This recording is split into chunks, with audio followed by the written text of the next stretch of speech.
It's so good to see you're back where you should be. Welcome home.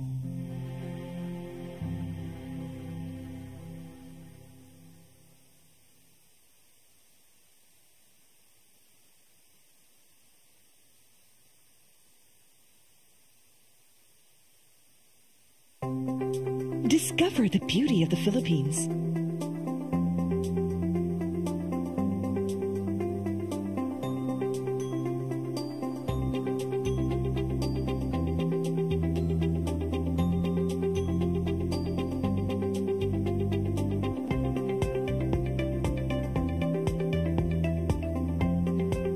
With Philippine Airlines, the country's flag carrier.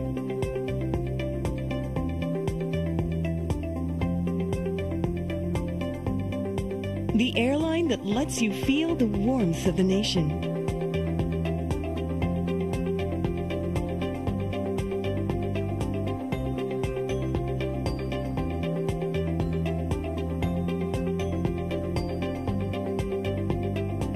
Mabuhay!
Sorry ma'am, na-late ko. Nangita pa mong gusto para internet sa kong anak ma'am. Ay, wala na yung problema. Pag-sinisibo. Sinisibo, sinisibo. For your internet connection. And for the signal of your cable TV. So fast and straight that transmission to your phone. Sinisibo. Sinisibo, sinisibo. Offers you to have fiber optics. For your viewing experience, perfect and clear so fast. So great and affordable for you to enjoy. Sinisibo. Sinisibo Television Network Incorporated offers fiber to the home broadband internet. bundled with fiber to the home, cable TV connection.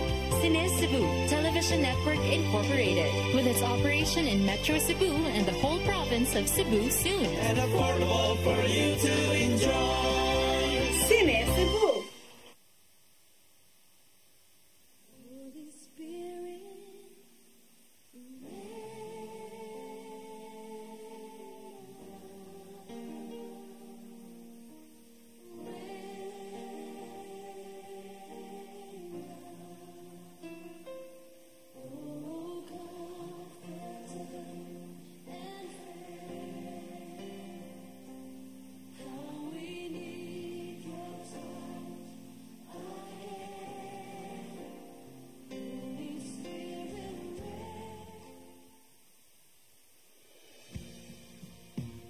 Calling all leaders of Catholic Charismatic Renewal Communities, diocesan coordinators, and spiritual directors. Be equipped, be formed, be informed of the worldwide movement of the Holy Spirit through the first National Charismatic Leaders Conference to be held on July 27 and 28, 2024 at the International Eucharistic Congress Convention Center in Cebu City. The theme of this special gathering is taken from the Acts of the Apostles, chapter 1, verse 8. You will be my witnesses. Together, we have a mission to bring people closer to God in our synodal journey. Let us be united. The Charis Philippines First National Charismatic Leaders Conference. Be inspired by speakers from Charis International, Shane Bennett and Cyril John, together with charismatic theologian Moses Katan and Filipino lay leader June Cruz. Grow in faith, fellowship, and leadership, and be part of something extraordinary. Charis Philippines First National Charismatic Leaders Conference.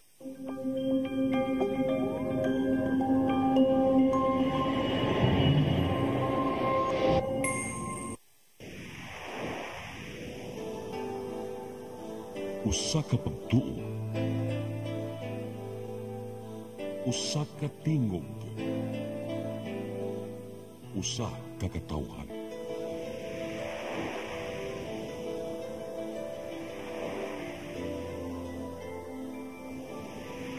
Cebu Catholic Television Network.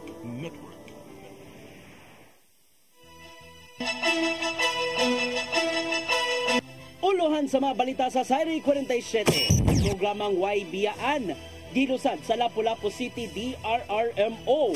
Mga programa sa Department of Tourism 7 di maapektuhan sa pagkamugna sa Negros Island Region. Suspended Mayor Rama, naglaom nga malibkas ang 6-month suspension karong Oktubre. Lalaking nalambigit sa illegal nga drugas, gibusil patay sa laing drug personality.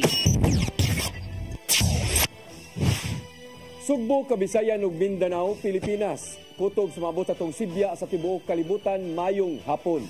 Live kita karon sa CCTN Channel 47 ug kini ang tulumanon sa nag-unang kasayuran nga angay natong masayran. Sa nga ni Attorney Danica Caballes, ako si Dennis Tabar ug kini ang Sari 47.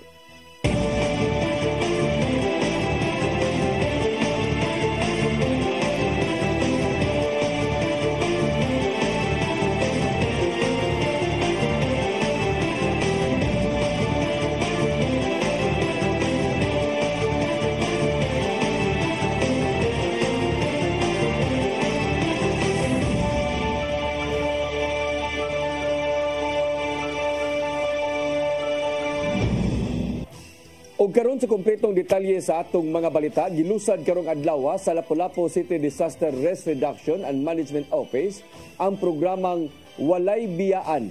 Tutukan sa programa nga hatagan og training ang mga persons with disabilities sa pagluwas sa ilang kaugalingon sa oras sa katalagman. Ang kasayuran ihatod ni Crystal Joy Filerca. Subay sa pagselebrar sa National Disability Rights Week, gilusad kaganihang buntag sa Lapu-Lapu City Disaster Risk Reduction and Management Office ang Walay Biyaan Program. Usa kini ka programa nga ilang gimugna sa pagtimaan sa National Resilience Month ning buwan sa Hulyo, kung diin gitambungan kini sa mga dagkong opisyal ug mga personnel sa nagkadaiyang ahensya. Matod ni DRRM Officer 4 Andy Berame, ang Walay Biyaan usa ka programa alang sa mga persons with disabilities nga ilakip sila sa training sa pagluwas silang kaugalingon sa oras sa katalagman o emerhensiya. Kasagaran during disasters, ang mahabilin yun, mga mabiyaan, ang kaning atong mga person with disability. Kay kalaghanan nila, dili sila capable to save themselves. Kung ato nang gitagaan o ganang investment, ang aning program na inclusive, no? DRR inclusive. Pinaagi sa pagpakigalayon sa usa ka non-government organization, ang tulo ka islang barangay nga mao ang Kaubyan, Pangan-an ug Kauhagan maoy himuong pilot barangays. Dugang ni Berame, nahuman na sila sa pag-profiling ug kasamtangan na silang nagplano og mga training nga muhaom sa panginahanglanon sa ilang mga partisipante. Valid manguning kanang array of disability ba. So dapat specific ta unsaon pag-train sa mga buta. Unsaon pag-train sa mga kanang unsa nga specific na disability. So inaana atong i-design ang program. Dugang paniya nga posible na kining masugdan sa sunod nga buwan. Hinuon ni pahigayon na sila og mga initial trainings ug sayang nadawat nga feedback gikan sa mga personnel, dili sayon ang pagtudlo niini. Maong padayon pa nilang gipalambo ang ilang mga trainings aron nga masabtan gud kini sa ilang mga gitudluan. Niadtong Hunyo, ang CDRRMO ni pahigayon og basic first aid and basic life support training sa 64 ka mga PWD sa Barangay Pangan-an. Kung diin matod sa barangay kapitan nga si Jun Casyaw, dako kining tabang sa iyang barangay ilabi na karon nga panahon sa ting bagyo. Unsaon pag-assist during typhoon, unsaon pag luwas, ko example nasamad, unsaon pag CPR, even ang blind gitudulan nila. Mao nang dako kay kog pasalamat sa DRMO sa Lapu-Lapu City kay ang maong disability inclusivity nga programa sa Dakbayan mao'y nag-una sa tibuok Rehiyon 7 ug nahinaot sila nga sundugon usab kini sa ubang mga lugar. Crystal Joy Filerca, CCTN News. Voluntaryong nituman ang usa ka cargo forwarding company sa pagtanong sa 3-meter easement zone sa Dakbayan sa Sugbo. Nasuta sa Task Force Gubat Baha nga nakalapas ang mao nga establishmento sa estero sa Diparian, dapit sa Dan Palma, Barangay San Roque. Uyon ang maong kompanya sa paghawan sa easement dapit sa ilang istruktura nga moripra paduol sa sapa. Kini aron maprotektahan usab ang budiga, ilabi na nga gilikayan ang daotang epekto sa pagbaha. Hapit hinuon mahuman ang proyekto sa pag-riprap dool sa sapa, din gigastuhan kini sa kompanya og 6.8 milyones ka pesos.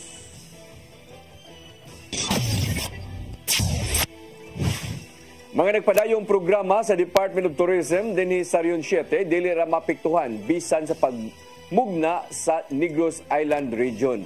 Matod sa opisyal nga matag lalawigan, adunay mga lugar nga ikapasigarbo sa mga turista. Ang kasayuran ihatod ni Gian Navarro. Nakita sa Department of Tourism nga dili ra maapektuhan ang mga programang may labot ang turismo sa Central Visayas bisan og adunay Negros Island Region. Ilabi na nga ang lalawigan sa Negros Oriental ug Siquijor nga parehong abunda sa turismo mubuwag na sa Central Visayas alang sa bag-ong namugnang rehiyon. Matod silang Chief Tourism Operations Officer nga si Judy Gabato nga dili man maapektuhan ang mga gipatumang programa sa ahensya sa Central Visayas. Kay sa Sugbo ug Bohol pa lang, gihimo ng international gateway sa mga turistang manglaag sa managlaing suok sa rehiyon. Ilabi na nga mga bot ang mga langyong turista sa Mactan Cebu International Airport. There are areas, but when we say back when it comes to, we have the advantage that the province, because it's an international, we have an existing international gateway. Nasayran nga ang matag lalawigan sa tungang Kabisayan, adunay mga lugar nga ikapasigarbo sa mga bisita ug daghan pa ang angayang madiskubrihan sa tanan. Maong nakita ni Gabato nga magpadayon pa ang pagpalambo pa sa turismo aron mas makadani ug mas daghang bisita bisan pa man og bubuwag na sa Central Visayas ang duha ka mga lalawigan. Because in every destination, there's always we complement. We don't compete. We make sure they complement what we don't have. Other destinations has a very, unique also to offer. Samtang gisiguro sa DOT-7 ang mas hamugawing nga pagbisita sa mga turista. Pinaagi silang infrastructure projects, apil na ang pagpakusog pa sa internet. Gian Navarro, CCTN News. Gidawat sa bagong Education Secretary nga si Sani Angara ang hagit aron mapalambo pa ang reforma alang sa mga magtutungha ug magtutudlo. Atol sa pagdawat sa posisyon, musanong si Angara sa mga lakang gikan sa kasamtangang administrasyon aron palambuon ang mga programa nga mopasaka sa kalidad sa edukasyon. Giilan niya ang mga paningkamot ni kanhi Secretary ug Vice President Sara Duterte sa mga nahimo sa ahensya, ilabi na nga mas maayo ang transition sa liderato. Hangyo ni Angara nga tabangan siya aron mas mapakusgan pa o mabag-o ang edukasyon kon education sector sa nasod. Samtang gipasalamatan ni Angara ang mga kauban sa Senado sa pagpasar sa mahinungdanong balaod karon nga nibiya na siya sa gihuptan nga posisyon.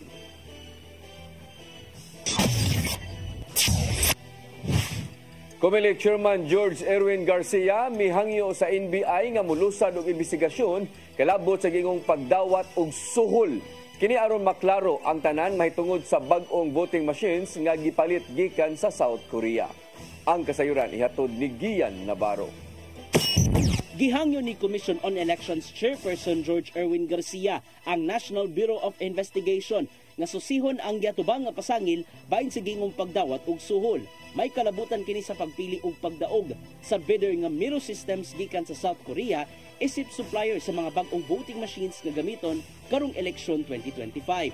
Tuyong ipadala og suwat si Garcia sa NBI aron ilusad ang investigasyon ug hayan karuhon ang pangalan ug ang ahensya.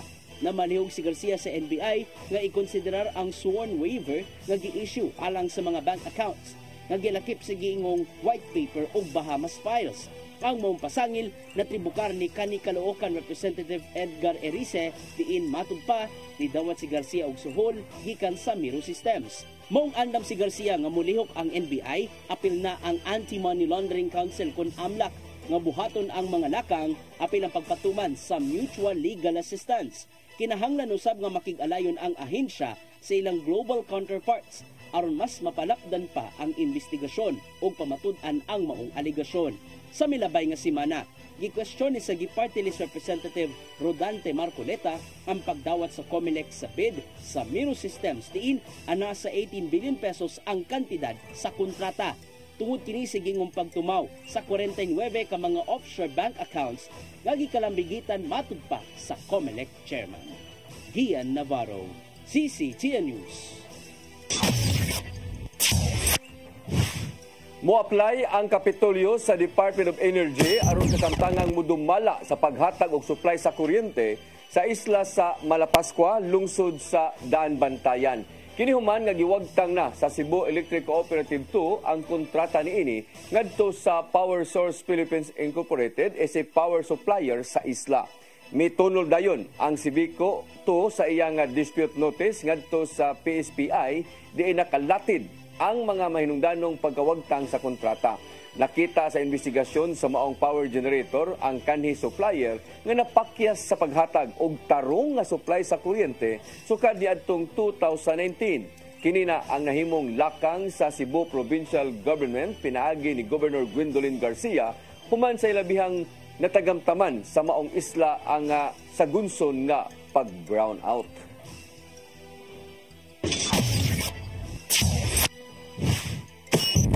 Musunod, suspended Mayor Rama naglaom nga malibkas ang iyang suspensyon karong Oktubre. Kanang kuban pa mga balita sa magbalik sa Sairi 47.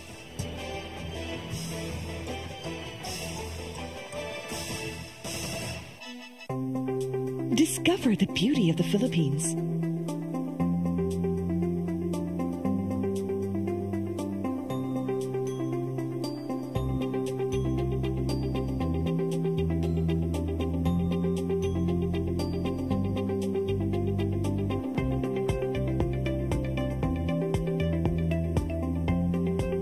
With Philippine Airlines, the country's flag carrier.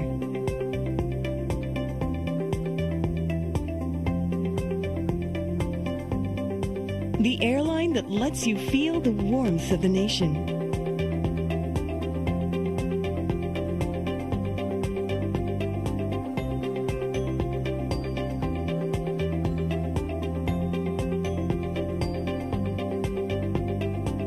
mabuhay.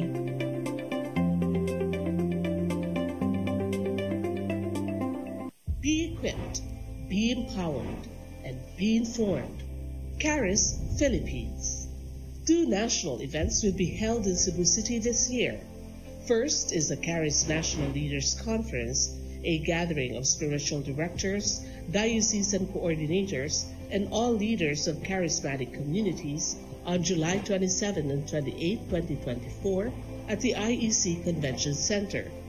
For this first ever gathering of Charis Philippines leaders, Moses Catan and June Cruz will be joined by renowned Charis international speakers Shane Bennett and Cyril John.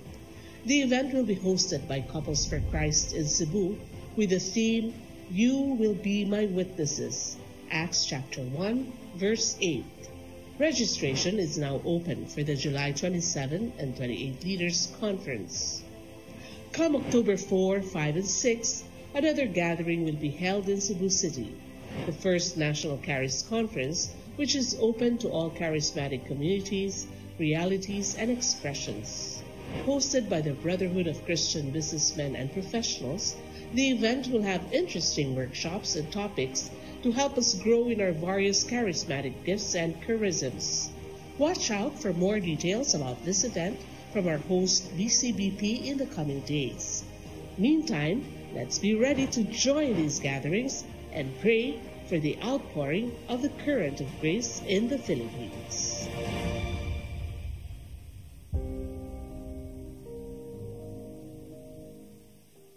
Holy Spirit,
Praising the Lord,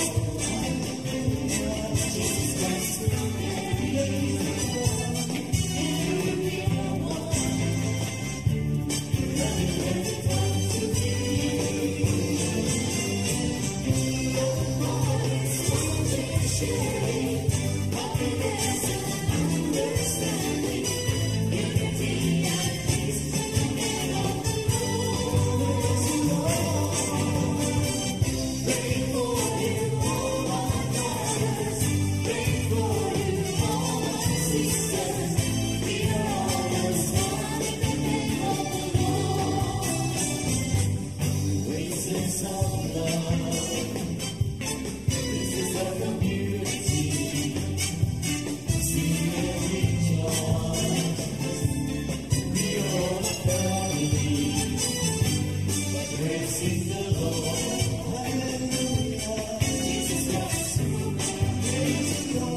Balik sa ato mga balita, suspended Cebu City Mayor Michael Rama naglaom nga malibkas ang iyang giatubang nga 6 kabuan nga suspensyon karong Oktubre.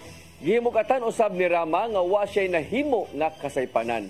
Ang kasayuran ihatod ni Cristel Joy Filerca. Gipang hinaot ni suspended Cebu City Mayor Michael Rama nga malibkas na ang giatubang nga suspension sa dili pa ang mahinungdanong selebrasyon sa iyang kinabuhi. Gipang hinaot niya nga malibkas kini sa ombudsman sa dili pang iyang kasal ngadto sa kapikas niyang si Malu Rama karong Oktubre. Buot usab ni Rama nga maselebrar ang iyang adlaw nga tawhan karong Oktubre 28 nga makabalik na usab sa iyang pwesto. Kana kung mahusay man sa korte ang mga giatubang niyang legal conflicts nga matud pa nakaapekto usab sa iyang pamilya. Nagpadayon ang giatubang niyang suspension gikan sa ombudsman tungod sa giingong wala paghatag og sweldo ngadto sa 4 ka mga empleyado sa Cebu City Hall. Naamong usab sa suspension ang 7 ka mga opisyal sa Office of the Mayor, apil si City Administrator Attorney Colin Rosell. Apan gihimugatan ni Rama karong adlaw lang nga wala siya kasalanang gibuhat ug gibarugang walay due process ang giatubang nga suspension. Gihulagway usab sa mayor nga siya helpless na sa nahimong gidangatan. Sa laing bahin, gihatagan si Rama og pag-ila sa Department of Education tungod sa mga paningkamot sa bag-o lang nahuman nga palarong pambansa 2024. Cristel Joy Filerca, CCTN News. Mga nasunugan sa Barangay Giso, Mandawi City makadawat og financial assistance nga nag-overcharge nga cellphone posibleng hinungdan sa sunog. Ang kasayuran ihatod ni Mary Rose Sagarino.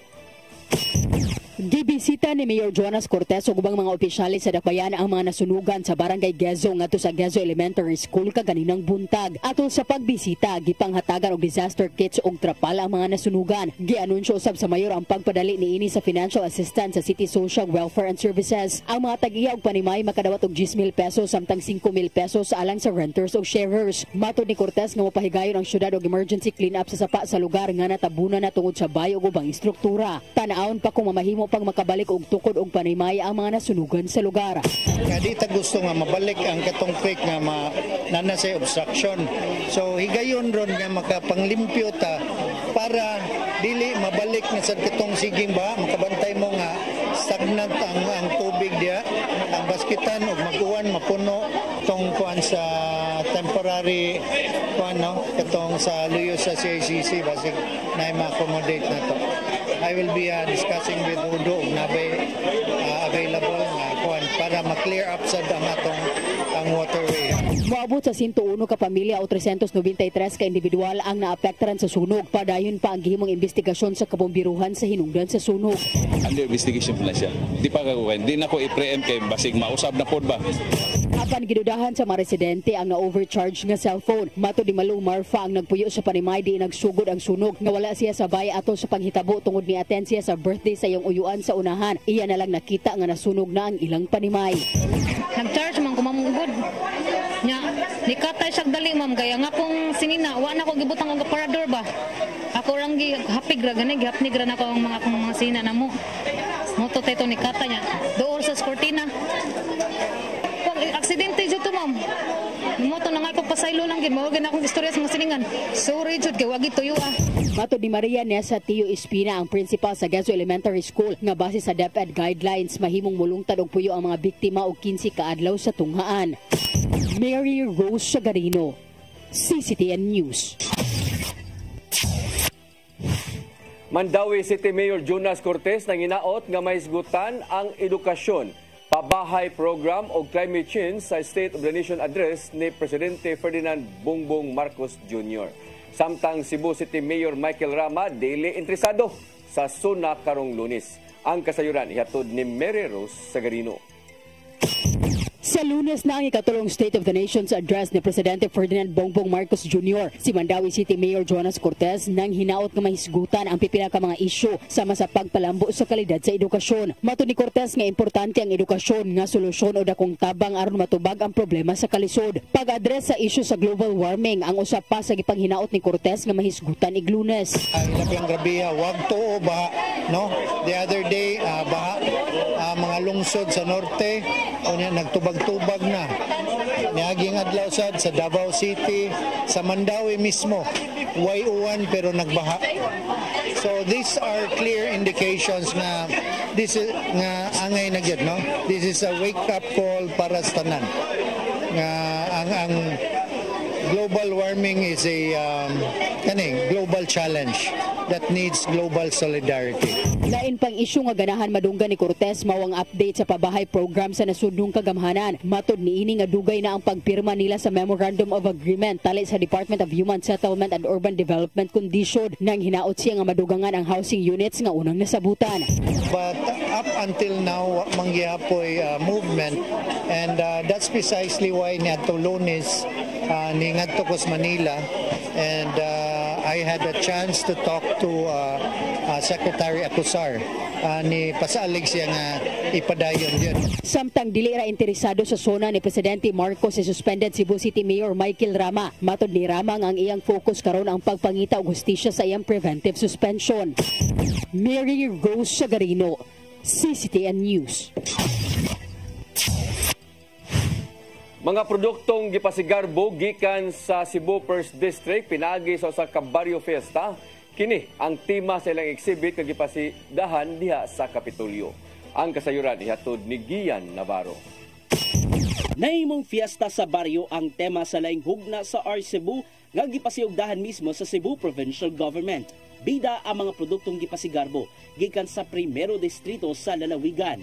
Mapalit na ang mga pagkaon, handicrafts ug ubang mga gimmick gikan sa Talisay City, Minglanilla, City of Daga, San Fernando, Carcar City ug Sibunga. Mitanyag ang mga local officials sa First District sa mga produkto nga may mumpaliton sa mga ana sa dakbayan. Ano na kayo nga mga delicacies like for example sa chicharon, kining sa ampaw, bukarilyo, muna siya ato ang yung lechon, muna siya ato ikadalit sa ato ang kapasigar mo sa Cebu.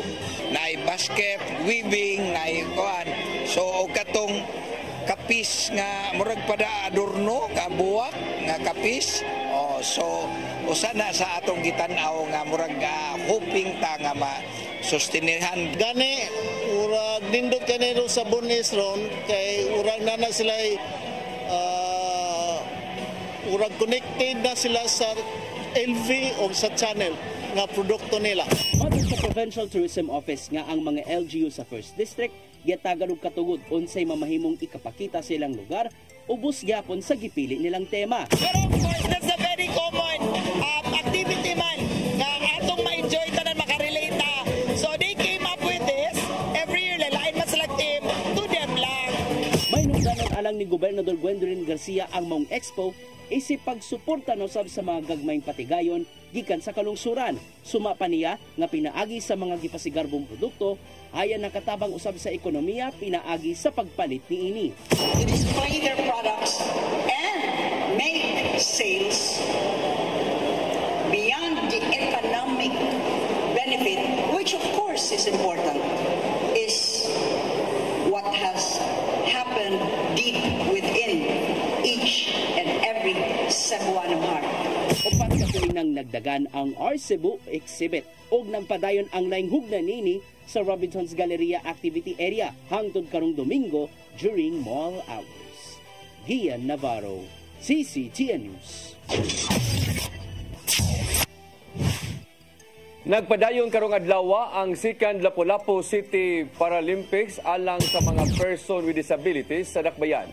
Ang kalihukan subay sa National Disability Rights Weeks nga gipasiugdahan sa mga asosasyon sa mga PWDs o nakig-alayon ngadto sa City Social Welfare and Development Office o sa Sports Commission Office.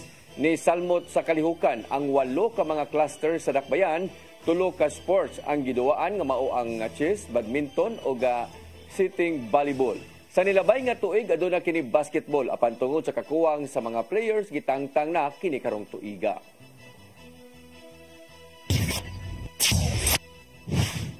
Gibutyag kaganinang buntag ni Regional Director Joel Erastaid sa Office of the Civil Defense 7 nga bisan og nahuman na ang palarong pambansa 2024 apan aduna gihapoy gimonitor nga usa ka atleta nga wa pa makauli. Kini tungod kay nada sa tambalanan ang maong atleta ug wa na mohisgot sa hinungdan niini. Wahinganli sa Regional Director kung asang rehiyon nga nagagikan apan dili kini taga Central Visayas. Gidugang niya nga gikatakda kining ma-discharge karong adlaw og padayon ang ilang pagmonitor kung makagawas na kini og makauli sa ilang rehiyon. At that time, parang weekend lang yata o before weekend. Basta first few days, first half of the paglalong pambansa na i-report na yan.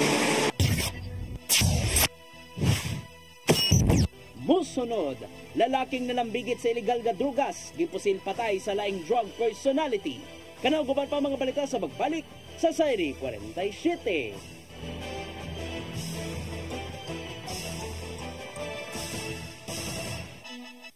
Holy Spirit,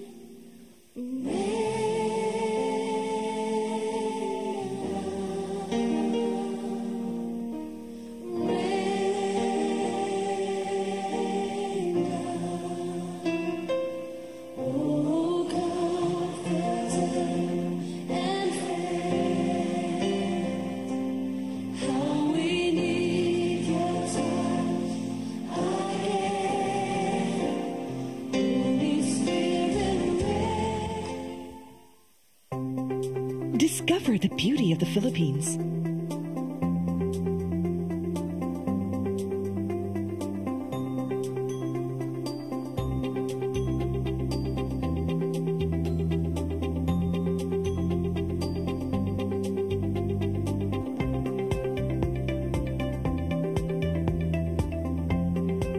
With Philippine Airlines, the country's flag carrier.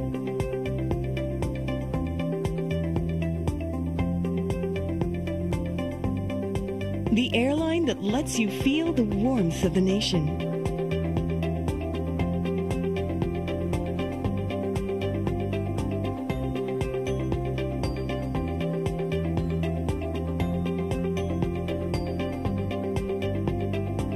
Mabuhay.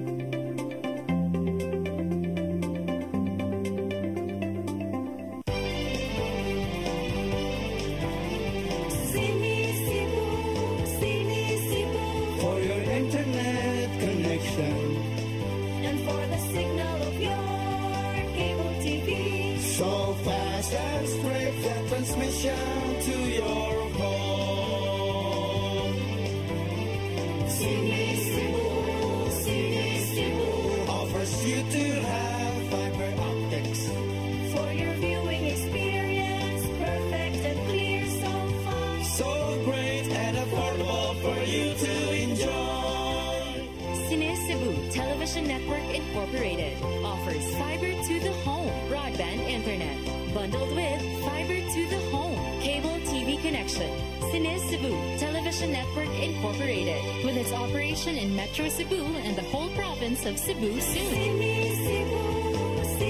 Cebu for your internet connection and for the signal of your cable TV, so fast and straight that transmission to your home.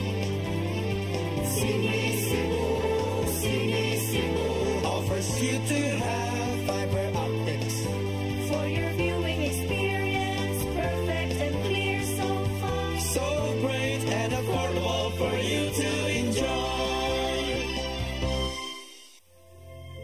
Ang kinabuhi puno sa hagit. Sugpila ka, Dria! Ay, paginarte! Pagdita ka! Puno sa pangutana. Bata pa gani ka kayo? Nagpuyab-uyab na ka? Kinsa man ang mukhang masakitin nato din ay karoon na kinsa! Kung sibuti mo'y pasabot, Daddy. Puno sa luha. Nagpili pang ako nga imong anak o kanay imong mga babae. Kasuko.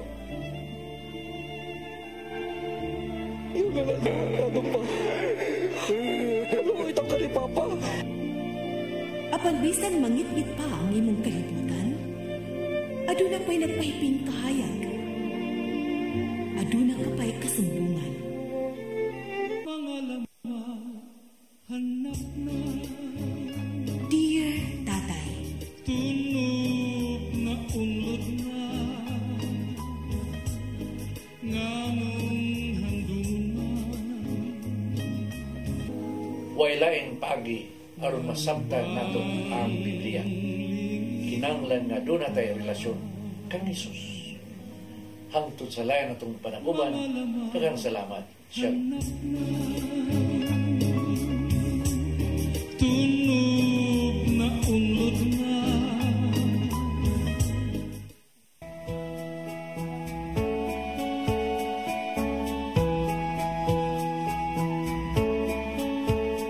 You're giving your all in His glory, touching each heart and soul by spreading His words and wonderful deeds that send forth His kingdom. It's love that you feel, that you care for all who have gone astray. You show them the way that leads to His full of love and action. It's love and action, true love, faith in action.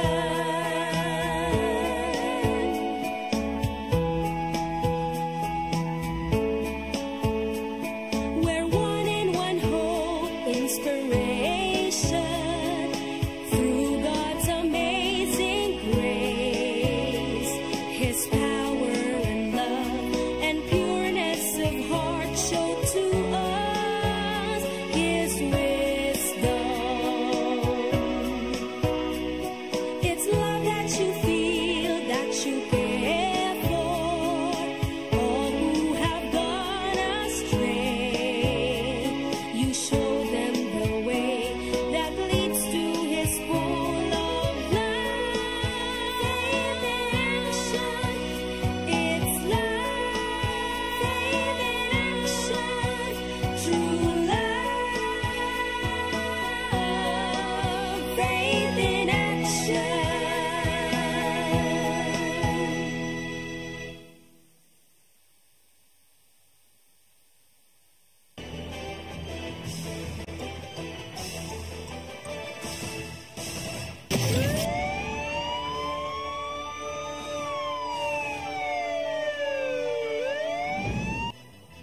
Balik sa ato mga balita, lalaki nga nalambigit sa illegal nga drugas gipusil patay sa laing drug personality sa barangay Punta Princesa gaganinang kadlawon. Responsable sa krimen dali rang misibat human sa insidente.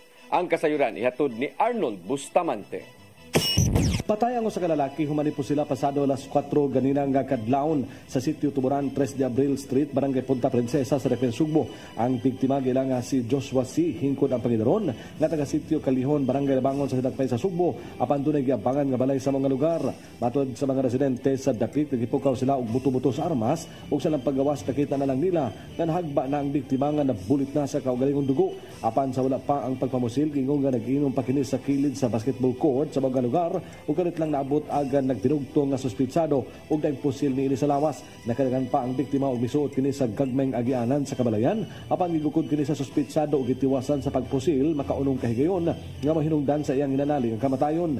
Daling inisibat ang suspitsado suod sa kabalayan ug wala na masayri kun asa kini paingon apan dunay nakakita sa panagway niini. Walay nakaila kang Joshua sa dapit nga nagituhaan ni nga diha lang ni dagan sa interior portion din ang dakong tato lang sa dughan nga nakasuwat sa nga Joshua. Ang timailhan niini nakakuha og unom ka mga basiyo sa bala sa kalibre 45 ang mga sakop sa scene of the crime operation. Diin pulos kini miigo sa lawas sa biktima. Mato ni Police Major Eranio Regidor, ang hepe sa Labangon Police Station, nga nailhan na nila ang suspitsado apan nagdumili una kini pagtuan kay nagpadayon pa ang ilang manhunt operation. Diha namatay gid ayon kay unong kabala ang gitira nya nasud putanan monong natin recover nga mga cartridge shell og iyang slag mismo unong kabuk during the conduct of kanang suko process sa suko sa atong sukopin. Dunay nakaila sa suspitsado tungod kay wala kini makatabon sa iyang naong din nalambik ito sa kini sa illegal nga drugas. Drugas ang usa sa kitan-aw nga motibo sa krimen tungod kay ang biktima nalambik sa illegal nga drugas samtang ang suspitsado usa-usab ka drug personality. Arnold Bustamante, CCTV. Drug den nga nahimutang sa Kalawisan, Dakbayan sa Lapu-Lapu, girunda sa mga sakop sa PDEA 7 ug kapulisan sa mao nga syudad.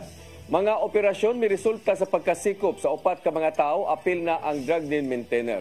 Ang kasayuran ihatod pagbalik ni Arnold Bustamante. Gironda sa mga sakop sa Philippine Drug Enforcement Agency Lapu-Lapu City Team uban sa mga personel sa PNP Regional Intelligence Unit 7 ug sa Station 3 sa Dakbayan sa Lapu-Lapu ang usa ka drug den nga gipadagan sa Zone Lato, Barangay Kalawisan sa mong syudad nga may resulta sa pagkasikop sa 4 ka mga tao. Nadagpan ang target sa PDEA nga mao-usab ang nagpadagan sa drug den nga giilangan si Macbi Cabalhog, 34 anyos, sa gitna ang iyang kauban nga si Montano Alardi, 35, napusasan sab agad nga naatlan sa sulod nga naghingo sa illegal nga drugas nga silang James Kingsley Apcala, 34 anyos, ug Anthony Turing, 31 anyos. Nasakmit sa mga operatiba ang 12 ka pakete sa gituang shabu nga motimbang sa 12 gramos nga doon estimated average market value nga 81,600 pesos. Mato ni Lea Alcantara, information officer sa PDEA 7, nga tulo ka semana nga gipaubos sa case build-up ang mao nga drug den human madawat ang kasayuran gikan sa usa ka concerned citizen sa dapita. Gingon makabaligya ang suspitsado nga si Macbi ug napo nga tulo sa 15 gramos sa illegal nga drugas matag semana. Kalapasan Section 6, 7, 11, 12 o 26, Article 2 Republic Act 9165 ang ipasakang kaso sa PDEA batok sa mga suspitsado. Arnold Bustamante, CCTV News. Moabot sa 10.2 milyones ka pesos nga kantidad sa illegal nga drugas ang nasakmit sa Talisay City Police Station sa buy-bust operation sa Yongko Compound, Barangay Bulacau, Dakbayan sa Talisay. Ang dinakpan gila nga si alias Kulot, 22 anyos, na lakip sa high-value individual nga residente sa sitio Hawod, Barangay Bulacau, Dakbayan sa Talisay. Nakuha sa mga sakop sa Drug Enforcement Unit sa Talisay City Police nga station sa pagpangulo ni Police Lieutenant Colonel Ephraim Pagguyod ang 14 ka mga dagkong putos nga gituo ang shabu nga motimbang og 1,500 gramos nga dunay standard drug price nga 10.2 milyones ka pesos. Gisubay na karon sa Talisay PNP asa gikan ang supply sa illegal nga drugas ni alias Kulot.